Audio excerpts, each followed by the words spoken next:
ఈ మధ్య కాలంలో ఎంత పెద్ద హీరో సినిమా అయినా సరే థియేటర్లో రిలీజ్ అయిన నెల రోజుల్లోపే ఓటీటీలోకి దర్శనమిస్తోంది. అయితే అందుకు భిన్నంగా సంక్రాంతి సమయంలో రిలీజ్ అయిన హనుమాన్ సినిమా ఇప్పటికీ ఓటీటీలోకి రాలేదు. ఈ మధ్యలో 50 రోజుల ఫంక్షన్ని చాలా గ్రాండ్గా కూడా నిర్వహించింది సినిమా యూనిట్.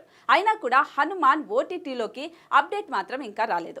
వాస్తవానికి ఈ సినిమా మార్చి 8వ తేదీన ఓటీటీ ఎంట్రీ ఉంటుందని అనుకున్నారు, కానీ అది నిజం కాదని తెలుస్తోంది. దీంతో ఒక రకంగా ఈ సినిమా ఓటీటీ ఎంట్రీ కోసం ఎదురు చూస్తున్న అందరికీ ఇదొక బ్యాడ్ న్యూస్ అనే చెప్పాలి. ఎందుకంటే ఒకవేళ మార్చి 8వ తేదీ నుంచి హనుమాన్ స్ట్రీమింగ్ అవుతున్నట్లయితే ఈ పాటికి G5 నుంచి అధికారిక ప్రకటన వెలువడాల్సి ఉంటుంది. కానీ ఇప్పటి వరకు అందుకు సంబంధించిన ఎలాంటి సమాచారం G5 టీం నుంచి రాలేదు. తాజాగా ఈ విషయం గురించి ఒక నెటిజన్ G5 సోషల్ మీడియా అకౌంట్ని ట్యాగ్ చేసి అడిగాడు. ఈ అంశానికి సంబంధించి మాకు ఎలాంటి అప్డేటు లేదు, మా సోషల్ మీడియాలో హ్యాండిల్స్ని ఫాలో అవుతూ ఉండండి, అప్డేట్ వచ్చినప్పుడు ఇస్తామంటూ క్లారిటీ ఇచ్చింది. అంటే హనుమాన్ డిజిటల్ రిలీజ్ ఇంకా డిలే అయ్యే అవకాశాలున్నాయని తెలుస్తోంది. ప్రశాంత్ వర్మ దర్శకత్వంలో తెరకెక్కిన ఈ సినిమాలో తేజ సజ్జా, అమృత అయ్యర్ హీరో హీరోయిన్లుగా నటించారు. మరి బాక్సాఫీస్ దగ్గర 300 కోట్లకు పైగా కలెక్షన్స్ రాబట్టిన ఈ సినిమా ఓటీటీ ఎంట్రీ ఎప్పుడుంటుందో చూడాలి.